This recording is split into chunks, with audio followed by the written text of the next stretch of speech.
1960s, there were 30 television westerns a week.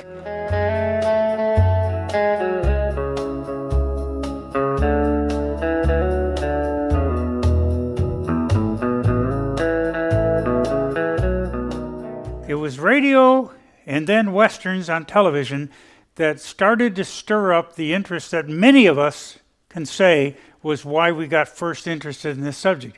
In 1955, in a period of 9 days, there were 2 television shows that changed television forever. The first was called The Life and Legend of Wyatt Earp with Hugh O'Brien. 9 days later, Gunsmoke with James Arnaz as Matt Dillon hit the airways. And in the 1960s, there were 30 television westerns a week. And it's because of those westerns that most of us fell in love with this subject matter and got interested in it. This drawing appears in the book Old Mexico and Its Lost Provinces by W.H. Bishop. This drawing is titled A Tombstone Sheriff, talking to his people. And there's another drawing in the illustration in the book of Ed Shefflin. There's a drawing of Ed Shefflin. This book first appeared in 1883, which means this is probably the first book that actually went to press that deals with the OK Corral. And there is a whole section in the book that tells about what happened in the street fight of Tombstone between the Earps and the Clantons and the McLowrys. Pretty accurate. As time goes by, it turns out to be it's one of the better descriptions. In that book section, he says that Doc Holliday says to Frank McLowry, "You're a daisy if you do." Isn't that interesting? So he's got language that had to come from either the Tombstone epitaph, the Tombstone nugget, or from the court records that deal with the hearing that Judge Spicer was the Spicer hearing that he covered. We call it a hearing because it wasn't really a trial. It was to decide whether there was enough evidence to bring these guys to trial. Judge Spicer, of course, said that the Earps and Doc Holliday were police officers doing their job and not guilty of a crime. What's interesting, I think, about this illustration is take a look at the clothing and look at the hat that the sheriff has got. That hat looks like Wyatt Earp's hat. I mean, that's not a true boss of the plains, but it's very much like the hats that actually these guys probably wore. And he's got his wonderful boots. He's got those custom-made square-toed boots that they wore in those days. And look at the length of his coat. That looks like right out of both the photographs that we've taken of these guys, and of course when Kevin Jarre put together his costumes or costumers for Tombstone, for the movie Tombstone, was very much influenced. So I think it's really interesting that this early we are seeing some pretty interesting and accurate drawings. There's 3 ways that an artist can approach a drawing about historical characters, or actually any subject if you want to think about it. You've got 3 ways to do it. One is you can actually get models to dress up the way you want them to dress. You can photograph or you can draw the models, and you can use that as to get your pieces together. A lot of our Civil War artists do that. Don Troiani and some of the artists that are in our Civil War collection here at the Booth Museum, what they'll do is they'll get people to dress, hold rifles, kneel down, do whatever, and they'll just put together a whole bunch of photography, a whole bunch of photographs, lay them out on a table, and then do drawings from those photographs to put together a battle scene that works pretty well. Or you can actually take a photograph and reproduce the photograph as the best you can. That's a good example of Pat Garrett's The Authentic Life of Billy the Kid, Ash Upson book. And this is the illustration that was in that book. Obviously, that is a direct copy of the tintype that is accepted as Billy the Kid. Notice that he doesn't flip it. In other words, the drawing is of the reverse image of Billy the Kid. And so it appeared from the very beginning in books, it appeared as a left-handed cowboy, which is why, of course, in the Paul Newman movie, it was called The Left-Handed Gun. And we know that he was not left-handed. And all you have to do to know that is you've got to look at two things. First, you look at how the buttons are on the vest. Men's shirts open up so that your right hand will reach into your blouse. That's so that if you have a weapon, you can keep a weapon in there and easily get into your coat to reach your weapon. Women's clothing buttons the other way, just as a statement of nonviolence. Although I'm sure there's a lot of women who have guns in their outfits anyway. But the other thing, of course, is not in this drawing so much, or that drawing so much, but in the actual tintype and some of the better reproductions of this particular image, you can see that the loading gate is on the wrong side of the rifle. That's the real teller. Winchester did not make the loading gate on the left-hand side of the gun. I don't know if anybody ever saw the television PBS series Wyatt Earp, the one that American Experience Wyatt Earp. You ever saw it? It's available, by the way, to Google. And I worked on putting that together. We actually filmed it on the same sets that Tombstone was shot at Mescal, Arizona. We actually filmed it, and it was one of the few times that live ammunition was used, not as an accident, but deliberately on a movie set. And you will see, if you Google the American Experience Wyatt Earp and just look at the preview, you'll see the scene where the gun is pointed right at the camera, and then you'll see the explosion, and the bullet will come out of the barrel and fly straight at you, right at the camera. Okay? How do we do it? They set up a mirror in front of bales of hay, and the camera just photographs the mirror, the image on the mirror, see? And then I drew my gun. I used my own gun, brought my own ammunition. All the people in the film, or they're working for the film, were behind us. The only thing in front of us was bales of hay and a mirror.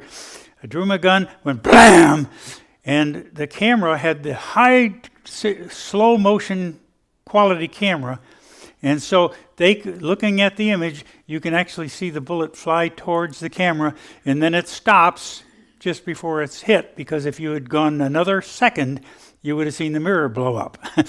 And the only reason you would know what was happening is, number one, you know I'm not left-handed, because the guy in the mirror is left-handed. And number two, the ejector rod is on the left side of the barrel. And only Kurt would know that. Everybody else wouldn't know it. But that's one thing you can do. You can get a photograph and reproduce the photograph. This is of course Tombstone, Iliad of the Southwest, Walter Noble Burns. This was kind of after the Breckinridge book. Breckinridge comes out and Billy Breckinridge writes the first really kind of anti-Wyatt Earp book. Walter Noble Burns comes along. Wyatt doesn't want to work with him, because after all, he's trying to get the Flood manuscript. He's trying to get John Flood to write a biography that'll be his big seller, and that'll be made into movies. Tom Mix, of course, took it around, tried to sell it to the movies. They weren't interested. William S. Hart couldn't get anybody interested in. What people fail to realize is that back in those days, in the 1930s, they didn't make movies about famous Old West gunfighters. They made fictional movies about fictional guys, and they weren't paying attention to that. But this is illustrated by my favorite Western artist, Will James. Will James wrote the best children's book horse stories that have ever been written. Smokey the Cow Horse, Big Enough, and then Lone Cowboy, about 26 books that he wrote, about half of them written for children, and he illustrated them. I think he was the best artist that's ever been for doing bucking horses. For bucking horses, he was absolutely great. By the way, when Mark talked about the big die-up, Remember when he was talking about those 2 years or 2 winters that were so brutal and all the cattle died? That's when Charlie Russell became famous. Because Charlie Russell was working for a cattle rancher, and he was one of those guys that was in the East and wanted to know what the status of the cattle was. And Charlie Russell made a little watercolor drawing of a starving cow. And they called it The Last of the 5,000, or Waiting for a Chinook. And the newspapers picked it up and published it. And he had sent that back to the owner of the cattle to show how bad things were. And they published it in the newspapers, and everybody said, "Who's this artist?" Charlie Russell. Who's Charles Marion Russell? And it really made him famous. Will James was as good as Charlie Russell for bucking horses. But look at this illustration of the stagecoach. He really is drawing pictures, and the pictures that he draws really are not based upon what people look like so much in the 1870s and 1880s as what they look like around the turn of the century. His characters are more the cowboys of the time period that he was doing the artwork. Here's another example. If you can't get a photograph of what you want to reproduce, what you do is you hire somebody to pose and then give him a different head. This is the body and the hands of Phil Spangenberger. Phil Spangenberger and Gary James and were writers for the magazine Guns and Ammo. This particular magazine, Guns of the Gunfighters, I wrote 2 articles that are published in this magazine. One called the Biography of Wild Bill Hickok, and one called Six Gun Trickery. But the artist who did the cover is Jerry Crandall. Jerry passed away of COVID, unfortunately, when the COVID thing was going through, so he's not with us anymore. But what Jerry did is he said, okay, he asked Phil to stand there and hold an 1851 Navy Colt and pointed like he's going to have a gunfight, and he's got everything right. He's got the red sash, and he's got the outfit right. He's got Hickok's head, but of course the body can't be done as Hickok because Hickok didn't pose for that photograph, so he had a model come in and do it instead. All right. So along comes now, after Breckinridge, his book, and then after Tombstone, Iliad of the Southwest, Walter Noble Burns, Stuart Lake comes out with a book called Wyatt Earp, Frontier Marshal. Stuart Lake definitely had met with Wyatt, had interviews with Wyatt, but many people criticize him as coming up with, well, first of all, he puts dialogue into Wyatt's mouth, which those are things that Lake came up with, not things that Wyatt actually said. On the other hand, I like Stuart Lake's book. First of all, his book is easy to read, wonderful reading, really exciting. It's what made Wyatt Earp famous to the general public. He got a lot of press from the Sharkey Fitzsimmons fight and to the gambling world and to the boxing world, but the general public really didn't know who he was until Stuart Lake's Wyatt Earp, Frontier Marshal in 1931. What's interesting is the first edition, the first printing and the first edition is this book cover right there. And of course, guess who's not in the picture? Doc Holliday. You got the Earps, you got the 3 Earps, and as you come around the corner, you got the rest of them. But here is what he did. He did a repaint. He did a doing of the painting. He did a new painting, and then this time he puts Doc Holliday. There's old Doc right there with his shotgun, and so every edition of Wyatt Earp, Frontier Marshal, with the exception of the first printing of the first edition, has Doc Holliday, which means if you can get a hold of the first edition, first printing, got a pretty nice book. But this is the artwork of Nick Eggenhofer. And Nick Eggenhofer, that's the whole painting now. That image wraps around the back of the book. So if you took the dust jacket off and laid it out, that's what you'd have right there. It would look just like that. All right, he's got some things right. He's got some things right, but he's got things wrong. First of all, Okay, we all know that on one side of the vacant lot is Fly's boarding house and photography studio. On the other side is Mayor Harwood, ex-Mayor Harwood's house. And both those should be made out of wood. What in the world are we doing with an adobe building? And then probably the adobe building across the street isn't right either. That's probably Eddie Borland's dressmaking shop or something over there. And the people aren't dressed the way, the people aren't standing in the vacant lot the way that they actually were in the vacant lot. And so it's real interesting. But Nick Egenhofer was, I think, an illustrator par excellence. And this is an example probably of just using your imagination to make the drawing. Because look at the style of the characters. You can kind of tell, if you look at art long enough, you can kind of tell if it's a reproduction of a photograph. It has there's kind of I don't know if it's a stiffness or whatever, but when an artist moves away from that to letting his own personal expression kind of draw rather than reproduce the photograph, you get a looser quality to the illustration. And this illustration has a nice, wonderful freedom to it, nice illustration. So even though it isn't necessarily the most accurate painting of the gunfight, not at OK Corral, but the street fight of Tombstone, it certainly is my favorite of the illustrations ever used to show the gunfight. It's kind of like the way I like My Darling Clementine. I love the movie My Darling Clementine. First of all, I like Henry Fonda does a great Wyatt Earp, and I just love it, his Wyatt Earp. And so Peter Bogdanovich, who did the movie Doc and Last Picture Show, Peter Bogdanovich interviewed John Ford,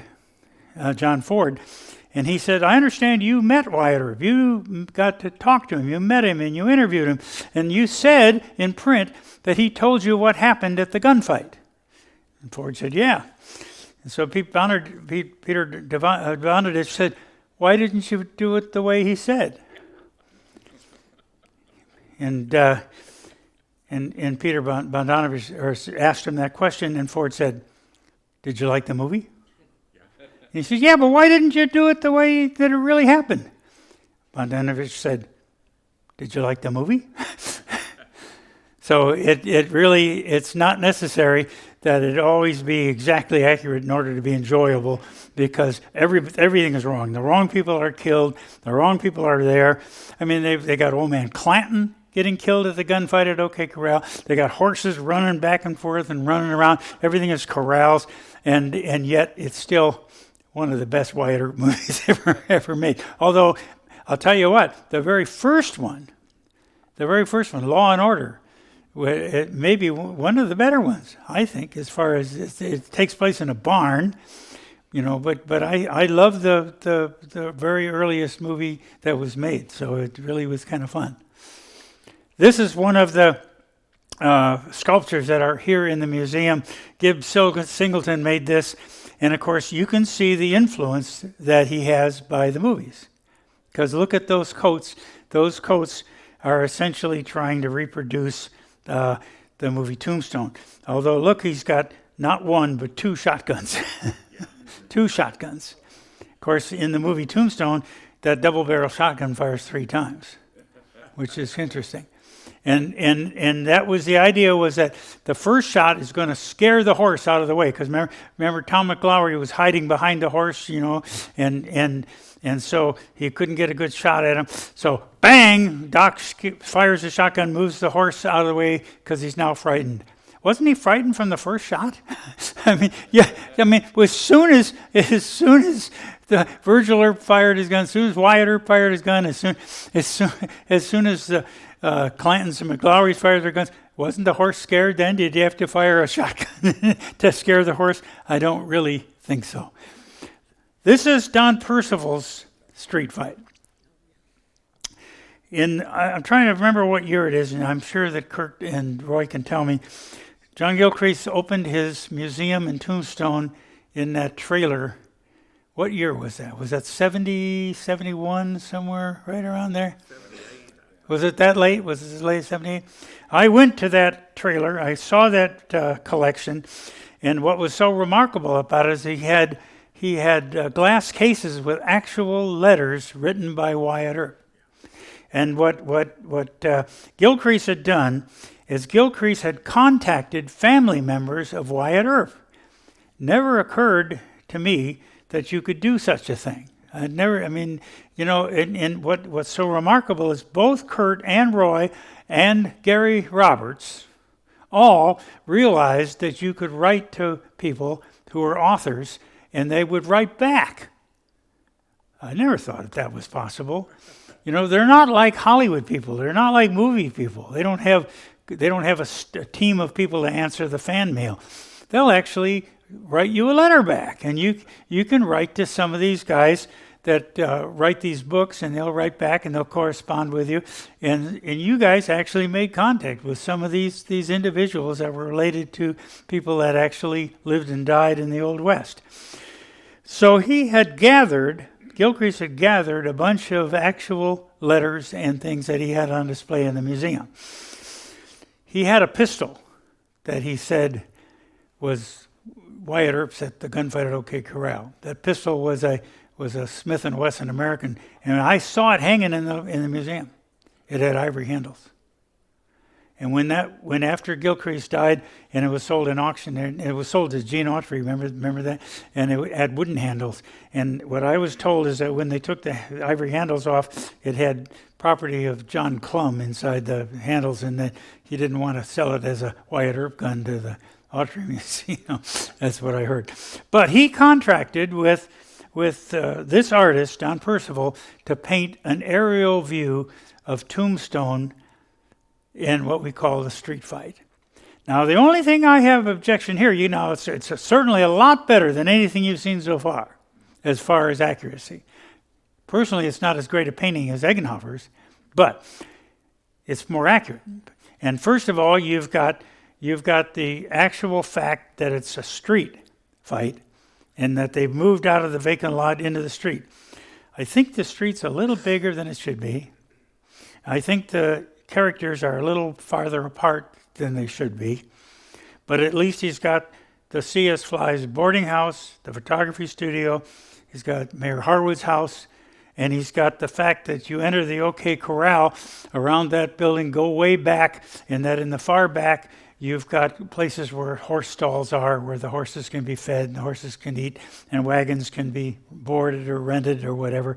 And that's where the OK Corral is, Montgomery's horse corral.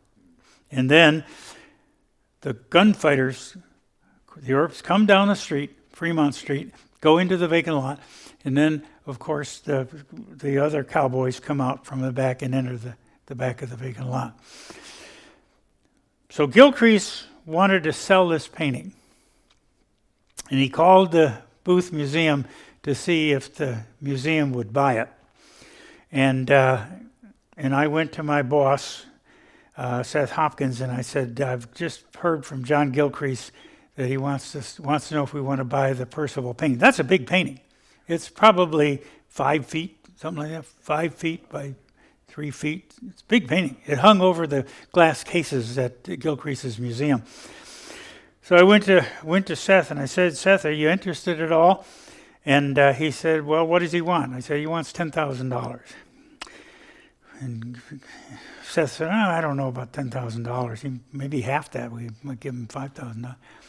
I said, well, I'll tell you what I'm going to do. I'm going to go out and look at it.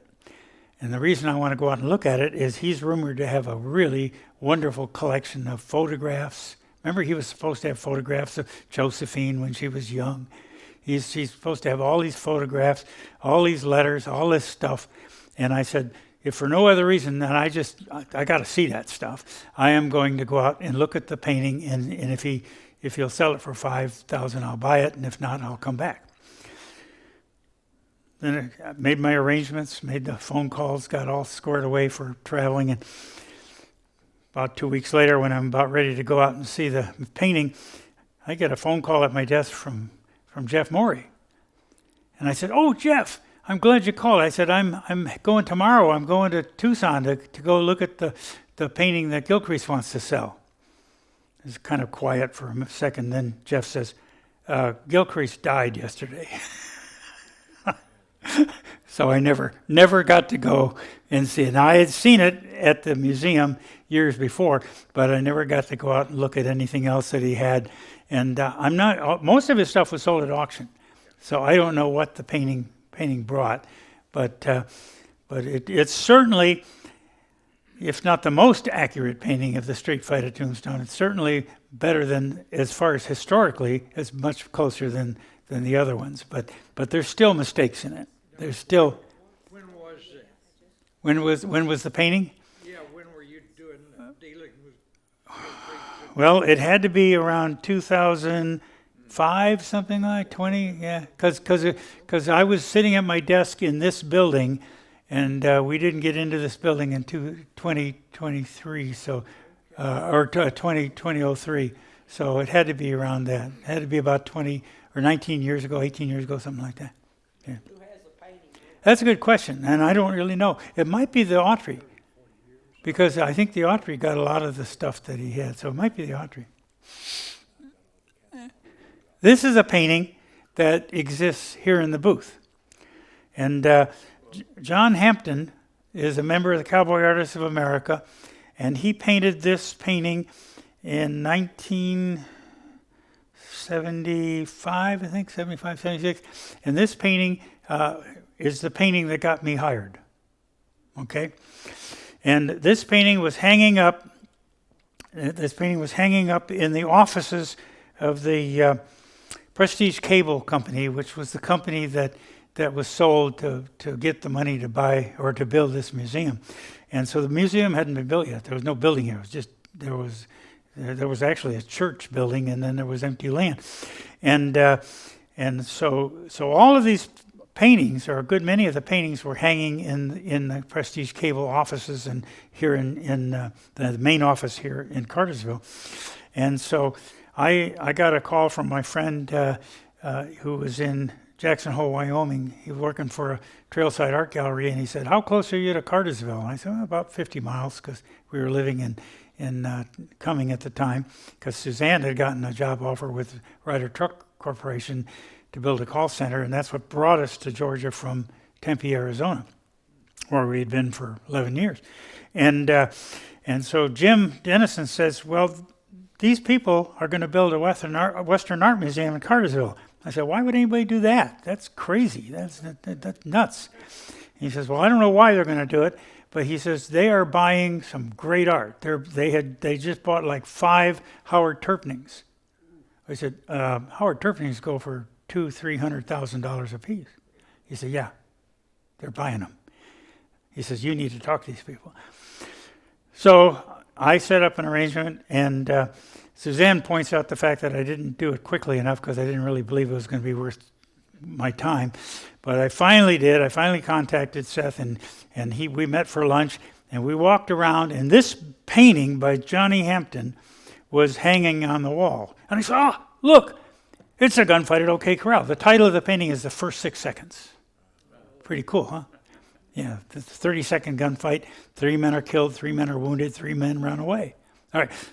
So right at this moment, might be a little early in the gunfight actually, right at this moment, we have the Earps and the Clantons. We have Ike Clanton running away. He's just run up to Wyatt and said, "Don't shoot me, don't shoot me." And Wyatt has said, "This fight has commenced, get to fighting or get away." And he runs away, okay? And so you've got Doc, who should have a long gray coat on, not brown. But you got Doc, and you got Wyatt, and you got Virgil, who just got shot in the leg, and he's down with the Doc's cane that he had traded with him for the rifle. And then you got Morgan, who's going to get shot in the shoulder, and you got the Clantons and the McLaurys. You got Tom McLaury's horse rearing up, and so I said, "Okay." I said, "This is Ike Clanton. This is Doc Holliday. This is Wyatt Earp. This is Virgil Earp. This is Morgan Earp. This is Tom McLaury, Frank McLaury, Billy Claiborne." I said, "There's 2 guys that aren't in the painting. Wes Fuller and Billy Claiborne were there in the vacant lot before the shots were fired, but as soon as it started, they took off and ran away." I go back home and I tell Suzanne, "Boy, I hope they want to hire me to do some shows, do some fancy gun tricks and shows." And the phone rang, and it was Seth. And he said, after you left, I went into the boss's office, and I said, I just met a man who not only knows the names of the people in the painting, he knows the names of the people who have left the painting. Yes. He said, that's just not normal. He said, we need somebody who knows this stuff. Would you like to have a job? I said, yes, I would love to have a job. Thank you, Jesus, for opening that opportunity. It was absolutely wonderful.